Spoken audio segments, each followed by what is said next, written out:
Hello everyone, welcome to the video. Today I want to build a slime farm, and as you can see here, I've already marked out the area. These are 4 slime chunks that I found in the midst, and I've marked them out correctly. My original idea was just to basically figure out if this was slime chunks and then begin recording, but basically not a whole lot of slimes were spawning. So I started taking out more and more and more until I've basically done most of it. I'll need to redo some of it though.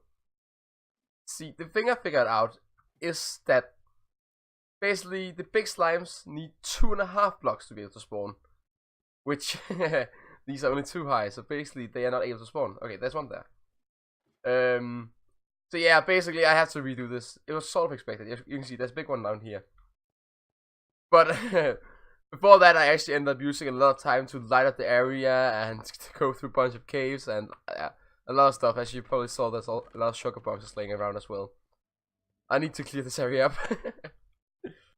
The thing about slimes is that they're only able to spawn below Y40. And as you can see, I'm going for this design. You'll probably recognize it as the design Ilmango has created. And that's pretty much because it is the best the best one to go for. And it's quite by far the simplest. Whole idea, slime spawn on this platform. This is just a single chunk. Where is wrong button? F3. Just gonna go with a single chunk for now. Sadly there isn't any slimes on that I can demonstrate with. But we create an iron golem here, which they will be attracted to. The idea will be to push it in to this. Yes, perfect. Now mobs, so they want to attack the iron golem. So that's where, for that reason, they will walk towards it over here and get hit by the magnet. The only thing we need to do now, I believe, is just to. No, that's not one. Which one is it? There it is. Hitboxes. So they are attached. They are gonna look for the eyes. So they need to be able to see the eyes and nothing else. Meaning that we'll just have to cover it in like this. And then create the next platform. I believe just. Perfect. What we want now is to make it so that there has to be these platforms, which are gonna fill the whole chunk area. And we want them to be able to fall out from here, 3 blocks down. Meaning I have to take out 3 blocks extra in these 2 directions. Oh, I just realized I've dug a lot of this wrong. I'm missing a whole chunk here. Okay. In terms of the drops, I just want to use some kind of hover minecart system like the one you see here. And I don't usually you would maybe create a system that makes the minecart stop and take off all the items. I don't feel like this is gonna be necessary in this situation since it probably won't get that many drops per run. So instead I feel like just having like a few minecarts like this in a row that it will drop up on and then make it go back. Just have to turn this on. Yeah, it has something like this. And we need to find spots where we can place some. How many did I have there? There we go. So if we run this now, this should go back and forth without any trouble. We can just fill a bit of this out. Oh. And let's see if we. I don't want to waste these. If we place these, they should get picked up. Yeah, perfect. Oh, okay. And it should end up with this one. Just how much is left? Right. Did all of it? Okay, it actually dropped all of it off. Alright, this is good enough. This rail system will then have to go all the way from that side to that side. The main problem here being that I actually don't think I have powered rails enough. Or gold enough. It just sort of hit me that I actually need a gold farm or some more reliable way of getting gold at least. Since whenever I'm doing these projects, I'm always low. Well, maybe my old strip mine is here. Like I probably haven't picked up a lot just because I'm lazy. I can't see any though. Oh, maybe not that lazy. And now it goes all the way past. So I'm thinking that I should just start with creating one of these chunk platforms all the way up, and just see how that goes before I start creating a lot more. Oh, hey! It does work though. I'll just code this in. I moved the chest as well to this side since it makes more sense for what is above ground. Didn't it collect it? Oh, maybe it didn't drop anything. Look at that! Hey, hey! More interesting. This is gonna get picked up. There we go. Wait, where's the minecart? Oh, by the way, the reason I'm using all of these powered rails is to avoid, like when you leave an area or leave chunks, there's a chance with these normal rails that the minecart will stop working. So for that reason, I'm trying as much as possible just to keep the powered rails. It does work. Oof. Even though digging this much is extremely tedious, it does make it look very crazy. I'm interested in seeing when this is done how the rates are actually. Bonus of this is actually that all the amount of materials we have. It's extreme. Honestly, every other episode I feel like I'm using a whole lot of iron to create something. Witch farm and this. And even next even the next update they're gonna change it so they're gonna be worse. I don't really have anything backed up at the current moment. I really should have. This is gonna take a whole lot more. I chose to pretty much dig the rest of this place out since I want to do some testing with this as it is here. And I don't. This has to go down anyway, and I don't really want slimes to spawn too many elsewhere. Yeah, English good. So yeah, that's what I'm doing now, and then I'll probably do a bit of tests to see how this runs just with one chunk. I've honestly spent so much time digging already, and I sort of made the mistake that why won't this work? Alright, there we go. Yes, as you can see here. So basically slimes are able to spawn underneath Y30, Y40. How did I do that? Alright. And this is, I believe the top block here. Yeah, it's pretty much Y40. And for that reason, I started digging up from here and down. But apparently, I saw in Impulse video, it is not the most ideal way to make them spawn. It's slower, I believe. But I have already dug this out. And yeah, I could. So I sort of have to dig this down, don't I? To avoid them spawning here. Oh yeah. Oh. Oh yeah, one of the advantages of removing all of this is just that when they spawn out here, we only need to place at the current point in time one golem, so they will walk for that. Another thing Impulse said in his video is that they will only be able to follow the iron golems from the middle part here, because they're only able to see the eyes. Wait. Maybe I have messed up somewhere.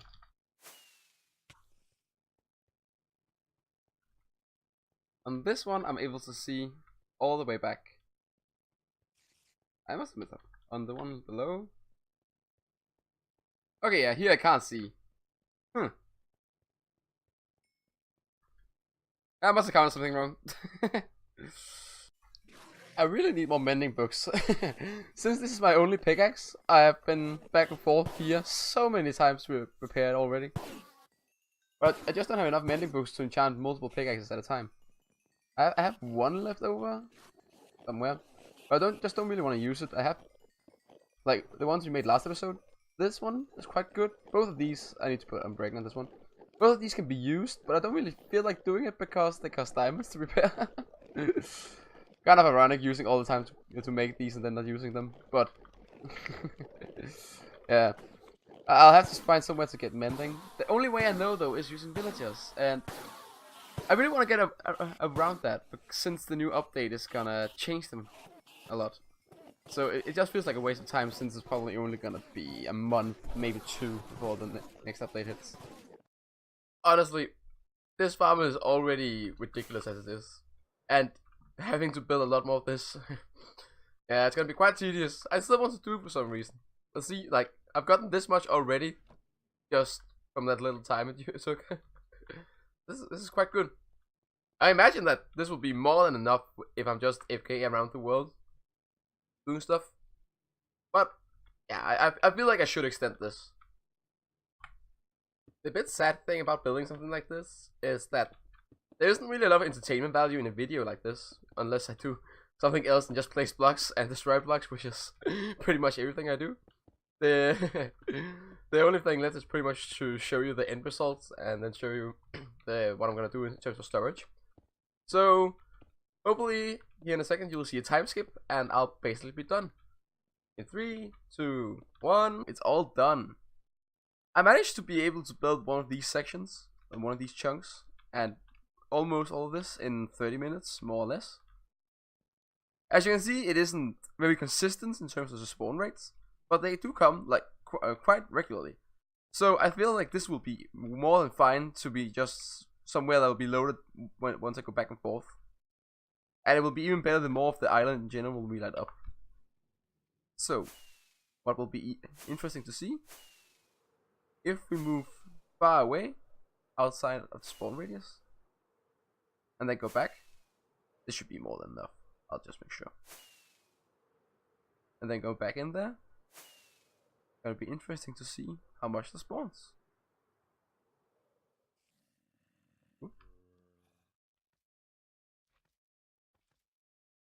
Oh yeah, somebody spawned. Yeah, that's one thing we have to address. Alright. There probably is a lot of black spots all over the place. But yeah, alright. Not so many. Oh, that's a bit disappointing. But I have seen quite a large amount spawn throughout time. So yeah, it should be more than enough. I'm satisfied. The next thing we have to make sure is that nothing else is able to spawn in this area. As you can see, we have a dark spot here. And if a skeleton spawns, they're able to hit the iron golem. We don't want that, so the way I'm gonna do this, using this light checker that I've showed you a couple times already. Find the red spaces. I did bring some light with me, didn't I? Yes. Yeah. Doing this around the area. Alright, good. One thing I could do to improve this is also to make the iron golem and collection system on the right side. But to be honest, I don't feel like it's necessary. Whenever they spawn, whenever they spawn this, and they're mostly able, if you press F3B. Alright, I have a bit many colors, but they're basically able to see them all the way back here most of the time, all the way to the middle at least. So if they spawn on this side, they'll just jump to this side throughout time and then move back. So, I'm fine with that. Next up will be just to finish up this lighting. This farm is generally very consistently inconsistent. I managed to fix up the light, it should be all fine now. Although, what I did notice is, like, since this switches so much in how good it is, at nighttime it doesn't really work at all because something else is spawning. At daytime it pretty much has a constant stream. There's, like, most of the time there's something going on. I can't remember if you showed this, but I changed this up a bit. It's actually empty now. But still there was more hoppers here. Although I think I have to create the system that I tried to avoid, like a proper system to actually measure how much is in these. So I'll have to do that. It is honestly very rare that I do anything with minecarts, so I sort of have to relearn this. I started building this system using a piston to stop it. And then I looked online and saw that there was a way easier design. So as it works now, you put the stone in, get stopped, and get emptied out. Basically, if anything's in the hopper, the comparator here will check, meaning that the powered rail will get turned off when we get into here. Honestly, so simple, so compact. It's oh, it's ridiculous. Next thing will be to get this to the overground.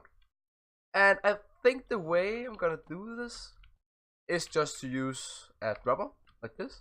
Is this the correct place? Yeah, I think so. Yeah. As you can see, I've already cleared this out. I'm just gonna use a simple clock like this. Now if anything's in this, it should stop blinking. There we go. Alright. Then we'll use a water stream like we did with the witch farm to get the items up. Well, I did not think this through. This... Oh yeah, this should work if I place kelp, right? It would be more ideal with stone sand because it goes faster, but this should work if I just place kelp and make all these source blocks. Right now it's running down. I'll try that. Okay, this seems to work now. I made all of these source blocks, so they should load up. It will probably go. It's quite slow, but it does do it. So if we go to the top here, this will probably take a minute or so. Get there. But this little hole is already the kelp we used earlier. Push it down here. It will be coming slow, but as you can see, it is coming. And it's coming up. Perfect. There we go.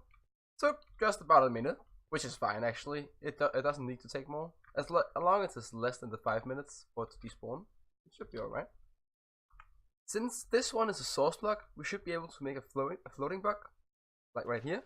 And this should float in this direction when they reach the top. Yes, exactly. So we can lead this to the main island over there and place some chests.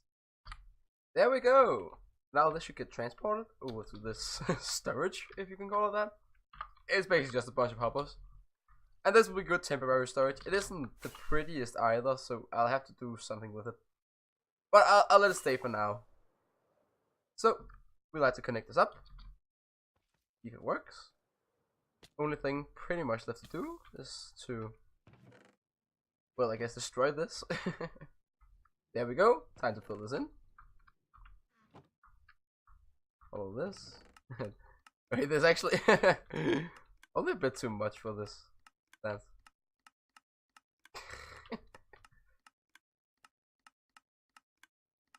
I actually don't know. We gotta get rid of it all. I'll just go back here and take out the rest. I have to see how it looks on the top. If it works properly. Here it comes. A bit anticlimactic. Come on. Oh, I have to avoid picking it up. Okay. I'll move down here. There we go. What? Only 3? Where are the rest? Alright, they seem to come in bursts. Ah. But it does work. As you can see, there is a sort of visual glitch here. Like, I can't see them come up from there, but I can see them go through here, right? It might be because of the way it renders. Might be a specific distance or something like that. But it does work quite well. And yeah, some of them make their way into this. The rest that I had in my inventory, I just dumped into this one. One of the great things about this farm is that I just have to be in the area for it to work. Even if I leave the area, the items don't really despawn. They just stand uploaded until they return. So that's nice. I think we're gonna have to end the episode here. I hope you enjoyed it. I've been thinking about these longer episodes. Not longer episodes, but maybe like these big project episodes, whether or not they're actually entertaining to watch. So next episode will be a big project as well, probably. And from there on, I will maybe try and do like maybe smaller projects, so more different projects for an episode rather than a bunch of big projects. There's actually still a lot of area that needs to be lightened up. But yeah. Oh yeah, as well as that, as you can see here, I've lighted this up, and I don't know if I'll remove it again. It's only this because I think it was inside the radius of where the slimes could spawn. So I thought it would be a great idea. It's kind of ironic. In the beginning I thought it looked worse when it was darker. Like the lighter, with all the lights were better. Then I started liking it being a bit darker. And then now I'm going back to, I actually want some light there again. So I don't know. Yeah. It would be better to have it lighted up until it spawned. I have to think about it. But yeah. Anyways, I hope you enjoyed this episode. Thank you for watching, and I hope to see you next time.